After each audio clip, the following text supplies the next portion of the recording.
आवाज़ की दुनिया के दोस्तों, कल जब संजय सरिता के साथ सरिता के घर जब पहुंचा,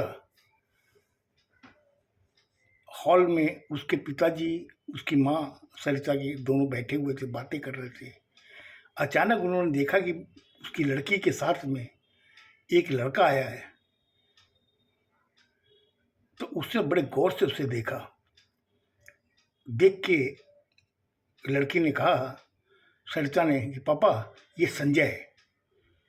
फिर मम्मी की तरफ इशारा करके कहा कि मम्मी ये संजय है, जिसके बारे में आपको हमेशा बताती रहती हूँ।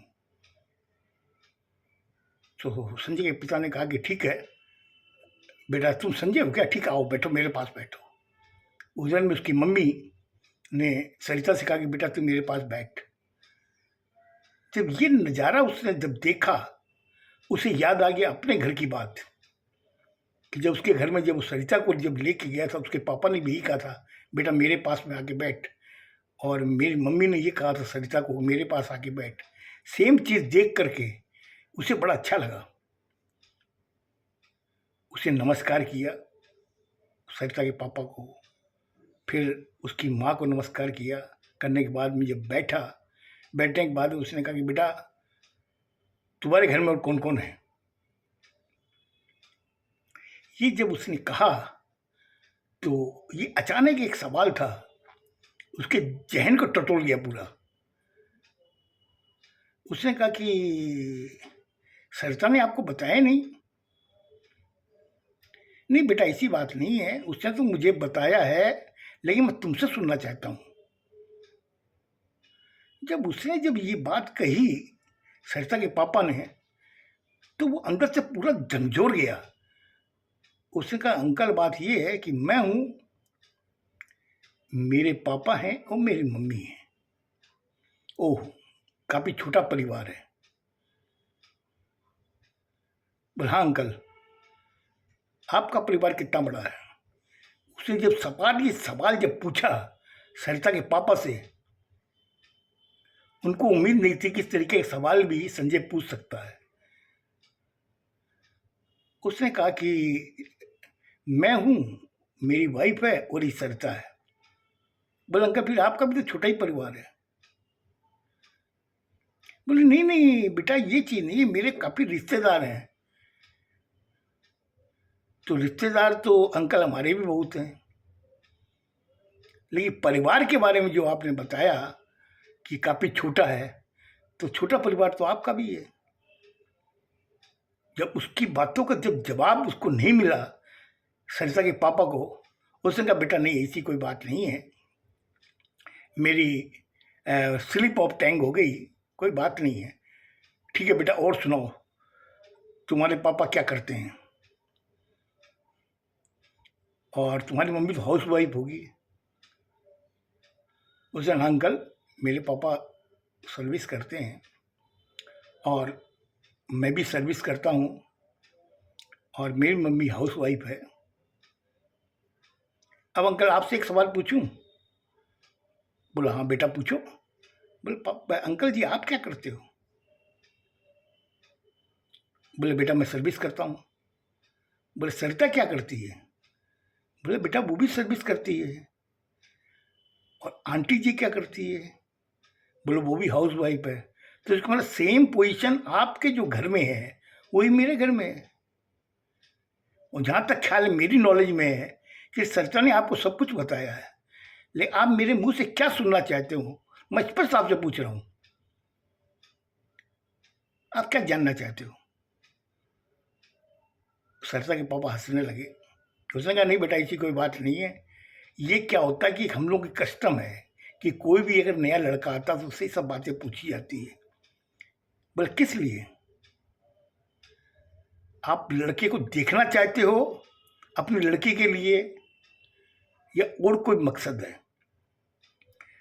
जब संजय के पिता ने जब उसके मुंह से सुना, सरिता के पिता ने जब सुना संजय के मुंह से, वो भी अवाक हो गए बात। बोले लड़का तो बहुत फॉरवर्ड है बात करने में, और बहुत इसका जवाब मैं नहीं दे पा रहा हूँ। उसने उसके कंधे पे हाथ रखा, बोला बेटा आई एम वेरी इम्प्रेस्ड। बोले अंकल किस लिए? बोले तुम काफ़ी प्रेजेंस ऑफ माइंड हो, और ये चीज़ मुझे बहुत अच्छी लगी, मेरी बेटी भी सरिता प्रेजेंस ऑफ माइंड है। बोले ये चीज़ तो मेरे पापा और मम्मी ने कह दिया मुझे, जब मैं पहली बार सरिता को वहाँ लेके गया था, उन्होंने भी यही कहा था कि सरिता काफ़ी प्रेजेंस ऑफ माइंड है, और सेम चीज़ आप भी रिपीट कर रहे हो।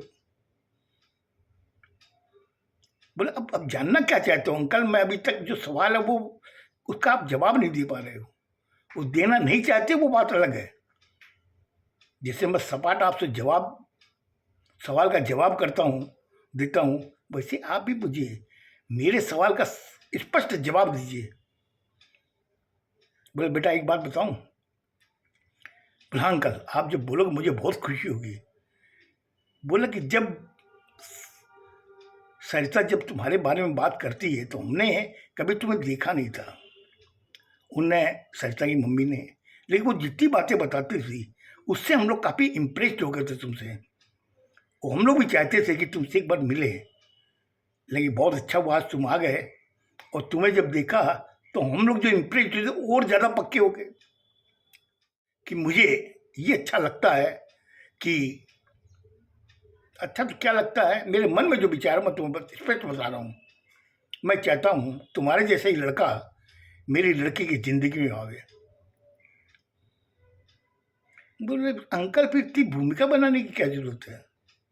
आप ये चीज़ स्पष्ट बोल सकते थे कि मैं चाहता हूँ कि तुम्हारे जैसा ही लड़का मेरी लड़की की ज़िंदगी में आवे।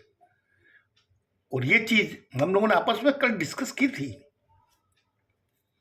जब हम लोग होटल में मिले थे हम लोगों ने आपस में डिस्कस किया था इस बारे में। बोले ये चीज़ सरिता ने मुझे नहीं बताई। बोले देखिए अंकल, कुछ चीज़ें ऐसी होती है जो हम उम्र के सामने ही डिस्कस होती है। आप में हमारे में काफ़ी एज का डिफरेंस और जनरेशन गैप है, इसलिए वो चीज़ें आपके सामने हम लोग डिस्कस नहीं कर सकते हैं। हम लोग आपस में डिस्कस किए थे।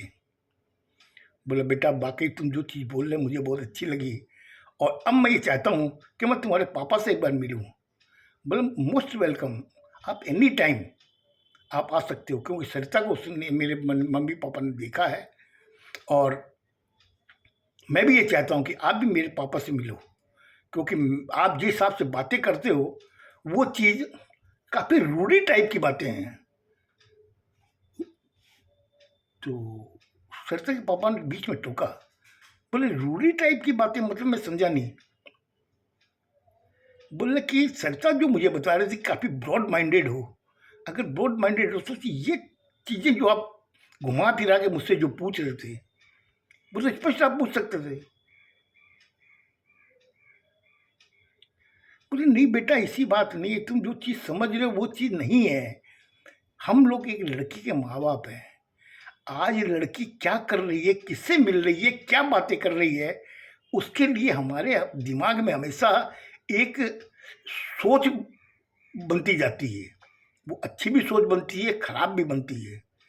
क्यों? हम लोग लड़की के माँ बाप हैं। बड़ी चीज़, आप लड़की के माँ बाप हो तो आप ये सब चीज़ सोचोगे। मेरे माँ बाप भी तो मेरे बारे में सोचते होंगे। बोले बेटा आप लड़के हो। बोले अंकल आप भी आप में आ गए, कल सरिता आप में आई थी, आज आप में आ गए। नहीं नहीं मेरे मुंह से निकल गया, बेटा तुम लड़के हो। बोले अंकल लड़के तो क्या कि हमारे भगवान ने कोई ठप्पा लगा के भेजा है क्या कि हम लोगों पर कुछ नहीं हो सकता? जो भी होगा लड़की के ऊपर होगा। लड़की के माँ बाप घुटेंगे, लड़के के माँ बाप नहीं घुटेंगे क्योंकि वो लड़का है।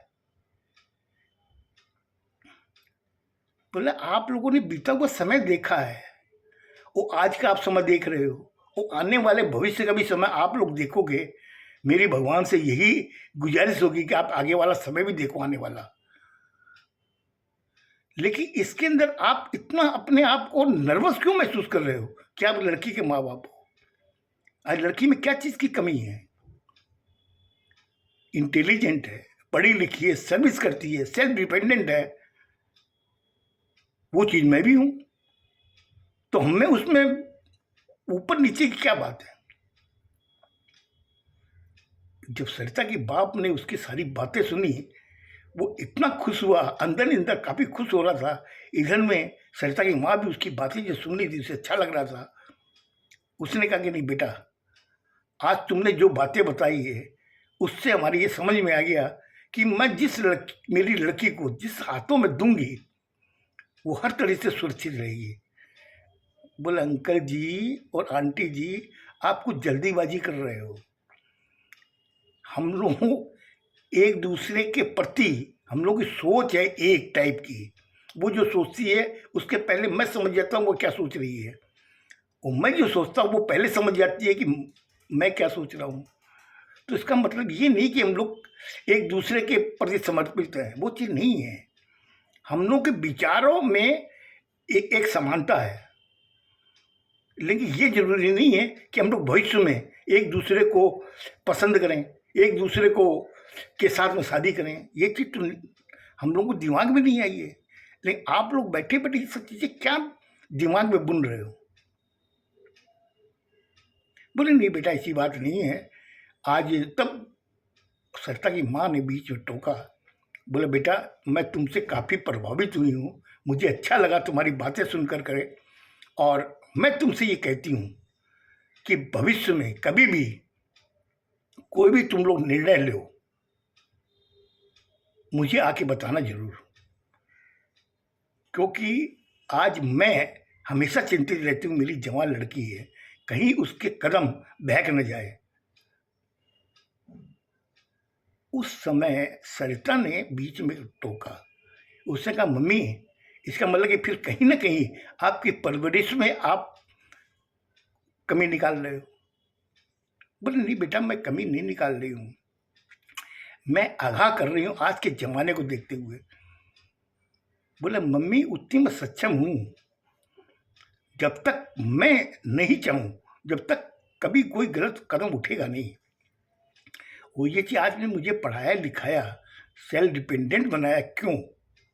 कि मैं दुनिया को समझूं, लोगों की भावना को समझूं, आज के समय को मैं पहचानूं। उसकी मम्मी सरिता की बातें सुन रही थी।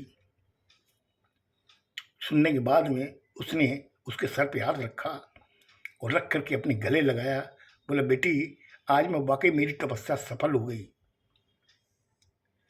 अब हम लोग चाहते हैं कि पूरा परिवार संजय के घर जावे। बोले संजय ने कहा मोस्ट वेलकम आंटी, अंकल जी आप लोग आइए, सरिता को लेके आइए। वहां बैठ के पूरा परिवार एक दूसरे से मिलिए, समझिए एक दूसरे को, फिर आगे हम लोग सोचेंगे कि हम लोगों को कौन से कदम बढ़ाने चाहिए या वहीं रोक देनी चाहिए। उन्होंने कहा ठीक है, अगले रविवार को हम लोग पूरा परिवार संजय तुम्हारे घर आएंगे, तुम अपने मम्मी पापा को जरूर बताना। बोले तुम एक काम करो, तुम्हारे पापा का नंबर मुझे दो। बोला आप आइए ना, वहाँ पर आने के बाद में आपको नंबर भी मिलेंगे, मेरे पापा के भी मिलेंगे, मेरी मम्मी के भी नंबर मिलेंगे। आंटी जी आप आइए। और आंटी जी अंकल जी मुझे आप क्षमा करें, अब मैं जाना चाहता हूँ। क्यों कि मुझे भी काफ़ी लेट हो गई। मैं जब घर पहुँचूँगा तो वो भी पूछेंगे इतना लेट कैसे हुआ बेटा, तो मुझे उनको कैफियत देनी पड़ेगी। इसलिए मुझे आप इजाज़त दें, मैं जा रहा हूँ। और रविवार को आप लोग जरूर आइएगा, मैं अपनी मम्मी पापा को बोल के रखूँगा कि पूरा परिवार आ रहा है। बोला बेटा पूरा परिवार का मतलब समझते हो? मेरे 3 भाई हैं, मेरे और मेरी बहनें हैं, उनके बच्चे हैं। बोले वो आपके साथ रहते हैं? संजय ने कहा आपके साथ रहते हैं? बोले नहीं, साथ तो नहीं रहते हैं। तो जो रहते साथ में उनको लेके आइए ना, उनको तो बाद में हम लोग सोचेंगे, उनसे मिलेंगे। पहले आप लोग तो आके मिलिए मेरे मम्मी पापा से। उससे जब इतनी बात कही और संजय सरिता के पापा को बहुत अच्छा लगा। उसने कहा ठीक है बेटा, हम लोग आएंगे रविवार को, तुम अपनी मम्मी पापा को बोल कर रखना। इतना कहने के बाद वो वहाँ से इजाज़त लेके अपने घर की तरफ आ गया। और रास्ते में वो गाड़ी में बैठा बैठा सोच रहा है कि कहीं मैंने कोई गलत तो बातें नहीं कह दी, कहीं वो नाराज़ तो नहीं हो गए। अगर नाराज होते तो घर आने के लिए क्यों कहते? इसका मतलब कहीं ना कहीं उनको भी मेरी बातें अच्छी लगी है। ये सोच सोच के कब वो घर पहुंचा और पहुंचने के बाद उसके मम्मी पापा ने संजय को क्या कहा, क्या बातें हुई, वो मैं आपको कल बताऊंगा। सुनिएगा। खुश रहो, स्वस्थ रहो, धन्यवाद।